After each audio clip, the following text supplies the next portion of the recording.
नमस्कार, खबरों का पंचनामा देख रहे हैं आप। मैं हूं आपके साथ पूजा। हम लेकर आए हैं देश और दुनिया की 5 बड़ी खबरें, जिस पे चर्चा के लिए मेरे साथ स्टूडियो में मौजूद हैं कैपिटल टीवी के एग्जीक्यूटिव एडिटर राजीव जी। सर, आपका बहुत बहुत स्वागत है। धन्यवाद। सबसे पहले नजर हेडलाइंस पर। 7वें चरण के लिए बीजेपी ने झोंकी ताकत। बिहार, पश्चिम बंगाल और उड़ीसा में पीएम मोदी की ताबड़तोड़ रैलियां। अमित शाह ने आज इंडी गठबंधन पर बोला करारा हमला। चुनावी प्रचार के लिए बिहार दौरे पर पहुंचे राहुल गांधी। मोदी सरकार को घेरा, घिसे पिटे मुद्दों को उठाया। फिर से अग्निवीर योजना को खत्म करने की कही बात, तो वहीं पटना में बाल बाल बचे राहुल गांधी। अरविंद केजरीवाल पहुंचे सुप्रीम कोर्ट। अंतरिम जमानत 7 दिन बढ़ाने की मांग, मेडिकल जांच का दिया हवाला। स्वाति मालीवाल केस में फंसते जा रहे मुख्यमंत्री केजरीवाल। एनसीडब्ल्यू ने मांगी सीडीआर रिपोर्ट। केजरीवाल की कॉल डिटेल की हो सकती है जांच, तो वहीं दिल्ली पुलिस ने विभा की जमानत याचिका का किया जमकर विरोध। चुनाव नतीजों से पहले 1 जून को होगी इंडी अलायंस की बड़ी बैठक। कांग्रेस अध्यक्ष मल्लिकार्जुन खड़गे ने भेजा बुलावा। केजरीवाल, स्टालिन, तेजस्वी और अखिलेश को भेजा गया न्योता।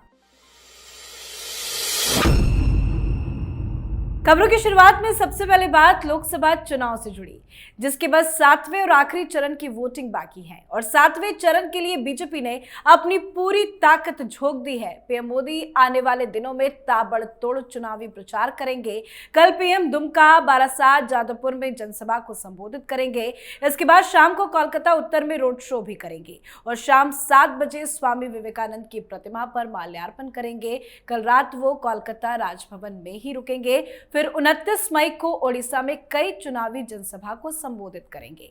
तो वहीं आज अमित शाह से लेकर बीजेपी के तमाम बड़े नेताओं ने चुनावी सभा को संबोधित किया। अमित शाह ने कांग्रेस पर बड़ा प्रहार करते हुए कहा कि लोकसभा चुनाव के नतीजों के बाद कांग्रेस अध्यक्ष मल्लिकार्जुन खड़गे को पद से हटा दिया जाएगा। उन्होंने कहा कि 4 जून को लोकसभा चुनाव के नतीजे आने के बाद कांग्रेस की हार का ठीकरा राहुल गांधी और उनकी बहन प्रियंका गांधी पर नहीं, बल्कि कांग्रेस अध्यक्ष मल्लिकार्जुन खड़गे पर फूटेगा और उनकी नौकरी जाने वाली है। सर, 7वां चरण कितना इंपॉर्टेंट है और अगर विपक्ष चुनाव हार जाता है तो कांग्रेस पार्टी ठीकरा किसके ऊपर फोड़ेगी? देखिए, विपक्ष चुनाव हार जाता है नहीं, हार चुका है और 7वां चरण जरूरी तो है, लेकिन भारतीय जनता पार्टी के लिए जरूरी इस बात के लिए है कि पीएम मोदी ने भाजपा के लिए 370 प्लस का नारा दिया था और एनडीए के लिए 400 पार का। तो ये भारतीय जनता पार्टी की तरफ से इस बात के लिए कोशिश की जा रही है अब कि बहुमत तो 5वें चरण में ही आ गई है, जो अमित शाह ने पिछली बार भी कहा, कई इंटरव्यू में कहा कि हमें 300 पार, 310 से ज्यादा सीटें 5वें चरण के बाद मिल गई थी। उसके बाद 6ठे चरण में और 7वें चरण में जो कैलकुलेशन की बात है, ये हमारे अगले कदम के लिए है, सरकार बनाने के लिए नहीं कि हम कितनी ज्यादा सीटें ला सकते हैं। विपक्ष की जहां तक बात है, ये लोग पहले ही मान चुके हैं हार तो हो चुकी है, लेकिन यह हार शर्मनाक हो या सम्मानजनक हो, इस बात को लेकर विपक्ष में चर्चा है और इसी के लेकर इन लोगों को लग रहा है कि हार भी हो तो थोड़ा सम्मान तो बच जाए। अब सम्मान बचाने के लिए लड़ रहे हैं कि बेशर्मी न दिखे कि इन लोगों ने तो पूरी तरह से चुनाव में सरेंडर ही कर दिया, अब आगे भी इनका कुछ नहीं होने वाला है। जी, तो बीजेपी के तमाम बड़े नेता चुनावी प्रचार में जुटे हैं, तो विपक्ष के नेता भी अपनी इज्जत बचाने में लग गए हैं। राहुल गांधी आज चुनावी प्रचार के लिए बिहार के दौरे पर रहे। राहुल गांधी ने पटना साहिब, पाटलिपुत्र और बख्तियारपुर में चुनावी सभा को संबोधित किया। कांग्रेस प्रत्याशी अंशुल अभिजीत और पाटलिपुत्र में राजद प्रत्याशी मीसा भारती के समर्थन में वोट की अपील की और अपनी जनसभा के जरिए हर बार की तरह मोदी सरकार पर हमलावर रहे। आज फिर राहुल गांधी ने अग्निवीर योजना का जिक्र करते हुए कहा कि कांग्रेस सत्ता में आते ही इसे खत्म कर देगी। राहुल ने मंच से दावा किया कि इस बार मोदी प्रधानमंत्री नहीं बनेंगे। हालांकि आज राहुल गांधी के साथ एक बड़ा हादसा होते हुए टला है। दरअसल राहुल गांधी जिस मंच पर मौजूद थे वो मंच धंस गई। मीसा भारती ने राहुल का हाथ पकड़कर उन्हें संभाल लिया। क्या राहुल गांधी के पास मुद्दों की कमी हो गई है, क्योंकि जहां जहां वो जा रहे हैं वही मुद्दे उठा रहे हैं? राहुल गांधी के पास मुद्दे तो पहले भी नहीं थे, आज भी नहीं है। जो घिसी पिटी रिकॉर्डर पहले बजा रहे थे वो अभी भी बजा रहे हैं, लेकिन सबसे बड़ी बात तो यह है कि राहुल गांधी को इस समय किस जगह पर चुनाव प्रचार करना चाहिए। अभी वो बिहार में चुनाव प्रचार कर रहे हैं। क्या बिहार में राहुल गांधी को कुछ संभावनाएं दिख रही है? कितनी सीटें राहुल गांधी बिहार से लाने की संभावना दिखाई पड़ रहे हैं इनके लिए? क्योंकि पिछली बार भी तो एक सीट कांग्रेस को मिली थी, राजद तो शून्य पर ही आउट हो गया था। इस बार कौन से ऐसे नए तरीके बिहार में आ गए कि जो इन लोगों को लगने लगा है कि हम कुछ और ज्यादा सीटें जीत सकते हैं? सबसे बड़ी बात तो यही है कि राहुल गांधी के टीम को यह सोचना चाहिए कि जिस जगह पर पिछली बार हम जीते और जहां पर सीधे भारतीय जनता पार्टी या पीएम मोदी से टकराव नहीं है, वहां पर कंसंट्रेट करें ताकि पिछले परफॉर्मेंस को बरकरार रखा जा सके। और वो राज्य है पंजाब, जहां राहुल गांधी को इस समय जाना चाहिए, क्योंकि केजरीवाल तो चला गया है। केजरीवाल जितने समय चुनाव प्रचार किया वो दिल्ली और पंजाब पर कंसंट्रेट किया। क्यों?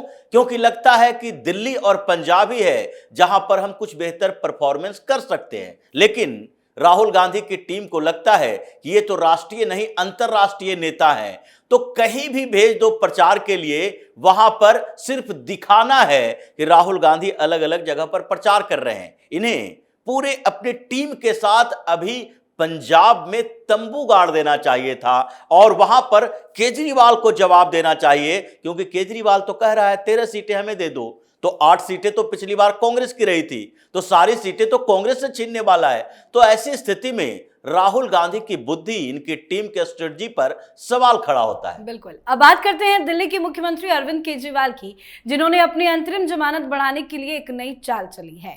खबर यह है कि अरविंद केजरीवाल ने सुप्रीम कोर्ट में एक याचिका दायर की है। याचिका में केजरीवाल ने अपनी अंतरिम जमानत 7 दिन बढ़ाने की मांग की है। केजरीवाल ने इसके लिए अपनी सेहत का हवाला दिया है। अरविंद केजरीवाल ने खुद को किसी बड़ी बीमारी होने का शक जताया है। आम आदमी पार्टी का कहना है कि केजरीवाल को अभी सीटी स्कैन के साथ ही कई दूसरे टेस्ट से गुजरना है, इसलिए उन्होंने जांच के लिए सुप्रीम कोर्ट से 7 दिन का और समय मांगा है। जिस बात का अंदेशा था वही हुआ। केजरीवाल सुप्रीम कोर्ट पहुंच गए हैं अंतरिम जमानत बढ़ाने की मांग को लेकर, लेकिन क्या केजरीवाल को कोई राहत मिल सकती है? देखिए, जमानत तो नहीं मिलनी चाहिए और मिलेगी भी नहीं, ऐसी संभावना है। लेकिन जो बहाना बनाया गया है, कितना छोटा बहाना है।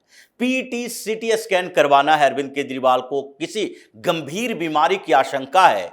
तो भाई, जब आप जमानत पर बाहर निकले थे, इतने दिनों तक चुनाव प्रचार करते रहे, अभी तक समय नहीं मिला। अभी इसके बाद भी जो चुनाव प्रचार है वो 30 तारीख को खत्म हो जाएगा। उसके बाद आपके पास उस समय भी टाइम है 2 दिन का। अगर आप पीईटी सीटी स्कैन करवाना चाहते हो, 2 घंटे का समय उसमें लगता है। 24 घंटे की तैयारी होती है, जैसे क्या खाना है, क्या पीना है, कैसे रहना है, रेस्ट करना है और किन परिस्थितियों में आपको वहां पर जाना है टेस्ट करवाने के लिए। लेकिन इस समय का उपयोग आप चुनाव प्रचार के लिए करोगे, तब तक आपकी सेहत खराब नहीं है। लेकिन जब आपको सरेंडर करने की बारी आ गई तो आपने एक जमानत याचिका दायर की कि हमको एक्सटेंशन चाहिए। किस बात के लिए? कि तबीयत खराब हो गई है। अभी तक जितने आम आदमी पार्टी के नेता जो जेल में हैं, उन लोगों ने में से कोई ऐसा है जिसने बीमारी का बहाना नहीं बनाया है? या फिर जितने भी विपक्षी पार्टी हो, सत्ता पक्ष हो, कभी भी जब पुलिस गिरफ्तार करती है, ईडी गिरफ्तार करती है या फिर सीबीआई गिरफ्तार करती है, तो वैसे समय में इन लोगों को बीमारी होना शुरू हो जाता है छापे के साथ ही। तो अभी कोर्ट को यह पता है कि जब किसी को भी हमने बीमारी के कारण जमानत नहीं दी है, तो इनकी बीमारी का बहाना लेकर जमानत को एक्सटेंशन कैसे दिया जा सकता है? ये केजरीवाल की धूर्तता वहां पर नहीं चलेगी। बिल्कुल सर। तो केजरीवाल जमानत बढ़ाने को लेकर सुप्रीम कोर्ट गए हैं, तो वहीं केजरीवाल के खासम खास विभव कुमार स्वाति मालीवाल केस में जमानत की गुहार लगा रहे हैं। आज दिल्ली की 30 हजारी कोर्ट में विभव कुमार की जमानत याचिका को लेकर जमकर बहस भी हुई। सुनवाई के दौरान स्वाति मालीवाल खुद भी कोर्ट रूम में मौजूद थी। कोर्ट में दोनों ही पक्षों की तरफ से कई तरह की दलीलें रखी गई। तो वहीं दिल्ली पुलिस ने विभव की जमानत का विरोध करते हुए कहा कि जांच अहम मोड़ पर है। तो वहीं दूसरी तरफ एनसीडब्ल्यू के मुताबिक दिल्ली के मुख्यमंत्री आवास पर मालीवाल जब गई, उस वक्त वहां पर विभव कुमार मौजूद नहीं थे। स्वाति मालीवाल के पहुंचने के बाद विभव कुमार को बुलाया गया। ऐसे में दिल्ली के सीएम अरविंद केजरीवाल सहित उनसे संबंधित सभी व्यक्तियों की कॉल डिटेल रिकॉर्ड यानी सीडीआर की जांच करना जरूरी है, ताकि ये पता लगाया जा सके कि किसके निर्देश पर विभव कुमार को बुलाया गया था, तो अब कॉल डिटेल्स की जांच का आदेश केजरीवाल के लिए मुसीबत बढ़ाने वाला है। कैसे स्वाति मालीवाल केस में केजरीवाल फंसते नजर आ रहे हैं? देखिए, अरविंद केजरीवाल ने बहुत पाप किए हैं, एक दो नहीं। ये उसी तरीके का है जैसे आप पाप करते जाते हो, घड़ा नहीं भरता है। घड़ा भरने के बाद कोई भी ताबूत में आखिरी कील का काम करता है। ये स्वाति मालीवाल जो है, अरविंद केजरीवाल के राजनीतिक इतिहास के ये जो ताबूत है, उसके आखिरी कील का काम करेगी। अरविंद केजरीवाल ने इतने सारे नेताओं का, जिसने आम आदमी पार्टी को बनाया, अपने खून पसीने से इस पार्टी को खड़ा किया, चाहे कुमार विश्वास हो या फिर ये अभी मीडिया में आ गए हैं आशुतोष जी, इनको भी ऐसे ही बेइज्जत करके निकाला था। कुमार विश्वास को इग्नोर कर दिया था, शांति भूषण को बेइज्जत करके बाहर किया, प्रशांत भूषण, योगेंद्र यादव, ये लंबी लिस्ट है, एक दो नहीं। स्टेट लीडरशिप की बात करेंगे तो हर जगह जो इंडिया अगेंस्ट करप्शन के साथ आम आदमी पार्टी में जुड़े थे, उन सब लोगों को बाहर कर दिया। अब बारिश स्वाति मालीवाल की है। इन लोगों ने जितने लोगों को बाहर किया, ये लोग बाहर आने के बाद, आम आदमी पार्टी छोड़ने के बाद मोदी घृणा में लग गए। कुमार विश्वास को छोड़कर जितने लोग हैं, चाहे आशुतोष को देख लीजिए या योगेंद्र यादव, प्रशांत भूषण को देख लीजिए, इनको अपनी बेइज्जती का ख्याल नहीं है। ये पूरी तरीके से मोदी से घृणा करने में ऐसे बिल्कुल पागल हो चुके हैं कि इनको अरविंद केजरीवाल में कोई बुराई नहीं दिखती। लेकिन स्वाति मालीवाल इन जैसे नहीं है।